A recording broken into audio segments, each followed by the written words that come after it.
अस्सलाम वालेकुम फ्रेंड्स। आज का जो हमारा टॉपिक है वो पीएचपी के बारे में है। PHP basic course. सबसे पहले मैं आप सबका खुशामदीद करता हूँ कि आप मेरे इस यूट्यूब चैनल में आए हैं और आपको सीखने का एक बहुत ही अच्छा चांस मिल रहा है। सबसे पहले ये जो पीएचपी बेसिक कोर्स है, इसको आप स्टार्टिंग से लेके एंड तक देखिएगा। कहीं भी आपको स्किप ना करना पड़े, क्योंकि इससे ये हो सकता है कि क्या पता कोई ऐसी पॉइंट हो जिससे आप महरूम रह जाएं। तो बेहतर यही है कि पूरा वीडियो देखें और उससे उससे रिलेटेड आपको कोई भी सवाल जवाब हो या आपको कुछ भी पूछना हो तो आप व्हाट्सएप ग्रुप में पूछ सकते हैं। स्क्रीन पे हमारा व्हाट्सएप नंबर शो हो रहा है। इसी व्हाट्सएप नंबर पे आप मैसेज कर सकते हैं। जिसने ग्रुप ज्वाइन किया है आप उस ग्रुप में भी आ सकते हैं और मज़ीद जितने भी आपके सवाल जवाब हों वो आप वहाँ ग्रुप में पूछ सकते हैं। आज का जो हमारा टॉपिक है वो पीएचपी है। पीएचपी क्या है, पीएचपी किस तरह काम करती है, पीएचपी की एक्सटेंशन क्या होती है, पीएचपी क्लाइंट साइड है या सर्वर साइड है, ये सारा कुछ हम इस टॉपिक में सीखेंगे। तो चलिए आगे बढ़ते हैं अपने टॉपिक की तरफ।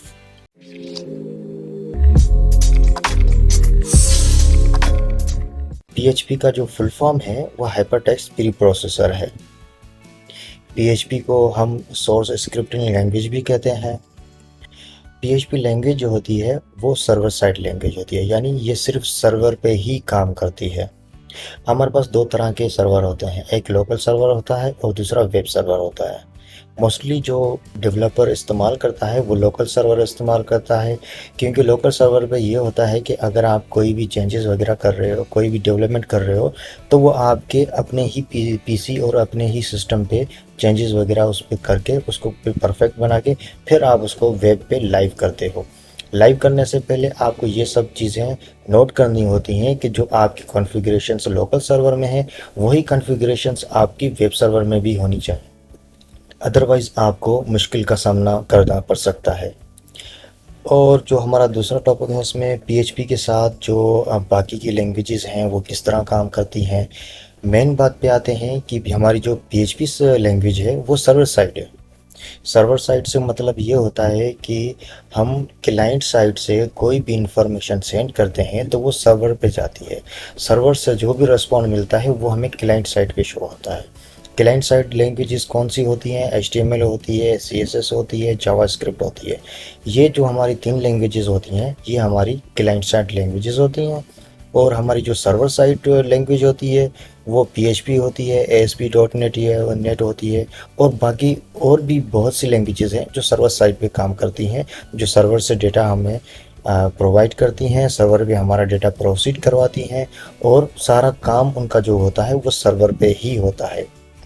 लेकिन अब जो हम टॉपिक सीखेंगे वो पीएचपी के बारे में होगा, यानी सर्वर साइड लैंग्वेज होगी, लेकिन उसकी सपोर्ट के लिए हम क्लाइंट साइड भी यूज़ करेंगे। पीएचपी जो होती है वो एग्जीक्यूट सर्वर पे ही होती है और जो हमें रिज़ल्ट दिखाती है वो हमें क्लाइंट साइड यानी एचटीएमएल ब्राउज़र पे ही दिखाती है, जिसमें हमें एचटीएमएल कोड शो होता है और ब्राउज़र उसको व्यू करवाता है एचटीएमएल लैंग्वेज में। पीएचपी फाइल्स जो होती हैं वो जितनी भी सेव होती हैं वो डॉट पीएचपी की फाइल में ही सेव होती हैं, यानी पीएचपी की जो एक एक्सटेंशन है वो डॉट पीएचपी के है। अगर आपको किसी भी फाइल में डॉट पीएचपी लास्ट में एक्सटेंशन नज़र आती है तो इसका मतलब ये होता है कि आपकी जो फाइल है वो पीएचपी फाइल है और वो पीएचपी की लैंग्वेज को ही बिलोंग करती है। यहाँ पर जो हमारा पीएचपी टॉपिक है वो है पीएचपी ही क्यों, क्योंकि पीएचपी मुख्तलिफ प्लेटफॉर्म्स पे काम करती है, जैसे कि विंडोज़, लिनक्स, यूनिक्स, मैक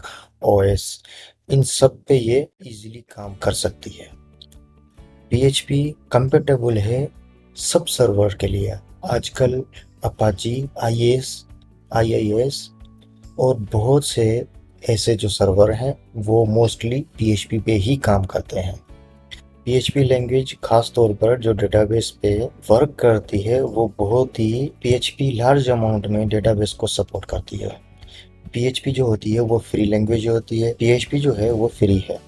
आप इसको ऑफिशियल वेबसाइट यानी www.php.net से डाउनलोड कर सकते हैं और इजीली अपने सिस्टम में इंस्टॉल भी कर सकते हैं। लेकिन आजकल जितने भी सॉफ्टवेयर्स आए हैं वो एक प्री प्लान्ड सॉफ्टवेयर हैं, जैसे कि जैम, वैम और ऐसे बहुत से सॉफ्टवेयर हैं जो पीएचपी की फाइल को सपोर्ट करते हैं, उनको रन करवाते हैं और उनके साथ डेटाबेस जैसे MySQL, PHP MyAdmin और बहुत सी चीज़ों को इजीली वर्क करवाते हैं। पीएचपी हमेशा जो वर्क करती है वो सर्वर साइड पे ही करती है। जो हमारा आज का टॉपिक था ज़ैम क्या होता है और ज़ैम को इंस्टॉल और डाउनलोड कहाँ से किया जाए, ज़ैम को इंस्टॉल करने का तरीका क्या होता है, उसको इस्तेमाल कैसे किया जाता है, अगर हम उसको इंस्टॉल कर भी लेते हैं तो उसके बाद अगर हम पीएचपी की एक फ़ाइल बनाते हैं तो उस फाइल को चलाने का तरीक़ेकार क्या होता है।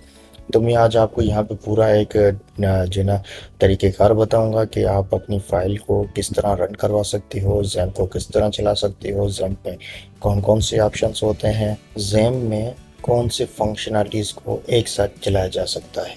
सबसे पहले आप गूगल में ज़ैम सर्च करें। ज़ैम सर्च करते ही आपको फर्स्ट लिंक पे जो भी आपका ऑप्शन आए उसके डाउनलोड में जाना है, यानी अपाची friends.org की लिंक में ओपन करना है। उसको ओपन करने के बाद हमने वर्जन को सिलेक्ट करना है, कौन सा वर्जन हमने यूज़ करना है। इस वक्त का जो लेटेस्ट वर्जन यूज़ हो रहा है वो 8.1 हो रहा है, तो हमें अगर 7.4 इस्तेमाल करना है, 8.0 करना है या 8.1 करना है तो हमने उसको क्या करना पड़ेगा, डाउनलोड के बटन को क्लिक करना पड़ेगा। इससे ये होगा कि हमारी जो फाइल है वो डाउनलोड होना शुरू हो जाएगी। अब यहाँ पे ये फाइल जो है वो डाउनलोड होना शुरू हो गई है। इसमें थोड़ा ही टाइम लगता है। जैसे आपकी ये फाइल डाउनलोड हो जाती है उसके बाद हम इसको इंस्टॉल करना सीखेंगे कि इंस्टॉल किस तरह किया जाता है। यहाँ पे ये देखें हमारी फाइल जो है वो डाउनलोड हो गई है। आपसे विंडोज़ एडमिनिस्ट्रेशन सिक्योरिटी मांगता है तो आपको येस कर देना है। जैसे ही आप येस करते हैं तो सेटअप स्टार्ट होना शुरू हो जाता है। यहाँ पे जो ये इम्पोर्टेंट इंस्ट्रक्शंस आ रही हैं आप इसको इग्नोर करें। ये आपको जस्ट इंस्ट्रक्शंस देती हैं कि आप जो है वो परमिशंस देना चाहते हैं फाइल को या नहीं देना चाहते, तो इसको सिंपली आपने ओके कर देना है। जैसे ही हम नेक्स्ट का बटन दबाते हैं तो यहाँ पर हमारे पास बहुत से ऑप्शन आ जाते हैं।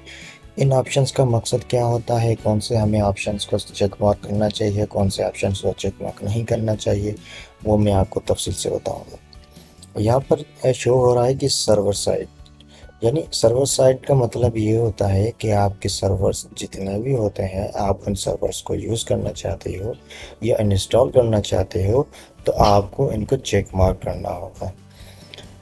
मोस्टली जो सर्वर्स इस्तेमाल किए जाते हैं हमारी वेब डेवलपमेंट के लिए वो एक अपाची होता है, दूसरा MySQL होता है।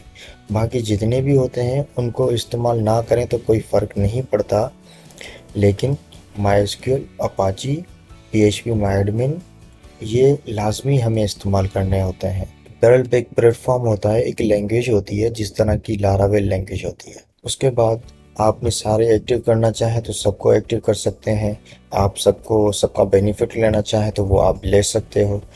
उसके बाद हमने सिंपली नेक्स्ट का बटन दबाना। जैसे ही हम नेक्स्ट का बटन दबाते हैं तो यहाँ पर हमसे मांगता है लोकेशन।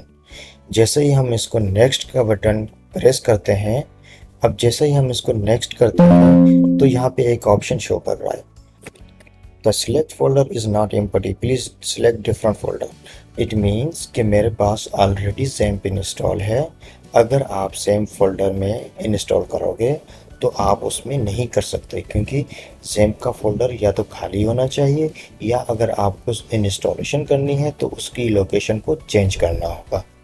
मेरे पास इंस्टॉल है, मैं इसको ओके कर देता हूँ, उसके बाद इसको कैंसिल कर देता हूँ, यहाँ पर यस का बटन प्रेस कर देता हूँ तो यहाँ पे ये क्लोज हो जाएगा। इट मीन्स कि अभी मेरे पास इंस्टॉल है तो मैं उसको चलाऊँगा। उसके बाद यहाँ पर मैंने सेम कंट्रोल को सर्च करना है। जैसे ही आप इंस्टॉल कर दिए हो तो यहाँ पर आपका मेन्यू बार में आ जाता है, आपने इसको ओपन करना है। जैसे ही ओपन करते हैं तो यहाँ पर सबसे पहले आपको वही चीज़ें शो करवा रहा है जो आपने इंस्टॉलेशन के वक्त चेक मार्क की थी। सबसे पहले हमें अपाची को स्टार्ट करना होता है।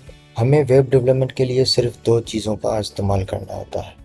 सबसे पहले अपाची, हम अपाची को स्टार्ट कर लेते हैं, और दूसरा हमारा जो होता है वो MySQL होता है, यानी हमारे डेटाबेस को स्टोर और उसको चलाने के लिए काम आता है। हम इसको भी स्टार्ट कर देते हैं। अब यहाँ पर हमारे जो सर्वर हैं दोनों स्टार्ट हो चुके हैं। हम इसको क्लोज कर देते हैं और हम यहाँ पर चेक करते हैं कि हमने जो XAMPP इंस्टॉल किया है क्या वो वर्क कर रहा है। ये देखें, यहाँ पर ये प्रोजेक्ट्स शो कर रहा है जो प्रोजेक्ट्स मैंने बनाए हैं और जिन पे मेरा काम चल रहा है। उसके बाद हमने एक टेक्स्ट एडिटर इंस्टॉल करना है।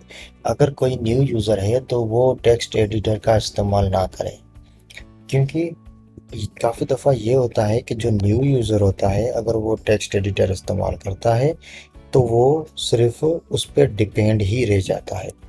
सिंपली आपने सर्च करना है नोटपैड को। नोटपैड सर्च करने के बाद आपने यहाँ पर लिखना है PHP और PHP इन्फो के फंक्शन को प्रिंट करना है। अब मैंने आपको पहले भी समझाया था कि जो हमारी PHP होती है वो बेसिकली जो स्टोर होती है वो .php की एक्सटेंशन के साथ ही होती है। XAMPP के फोल्डर में htaccess के फोल्डर में जाके यहाँ पर आप लिख देंगे test.php। जैसे ही हम इस फाइल को सेव कर देते हैं और यहाँ पर पेज को रिफ्रेश कर देते हैं तो यहाँ पर test.php आ गया। इसको मैं क्लिक करता हूँ तो यहाँ पर हमारी पूरी PHP की डिटेल्स आ गई कि आपने कौन कौन सी फाइल्स और कौन कौन से एक्सटेंशंस वगैरह को चलाना है और कौन कौन सी एक्सटेंशन को क्लोज करना है।